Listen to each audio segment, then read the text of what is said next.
আমি রাধাকে ভালোবাসি, আর এই কথাটা সমগ্র সংসার জানে।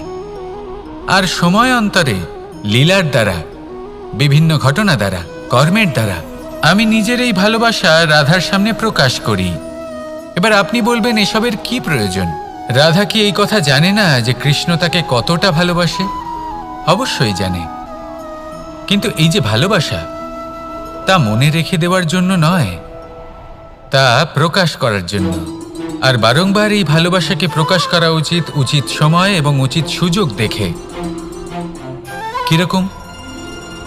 এবার যদি আপনি প্রেমীর সাথে কোনো উৎসবে থাকেন, তাহলে তার সাথে নৃত্য সঙ্গীত করুন।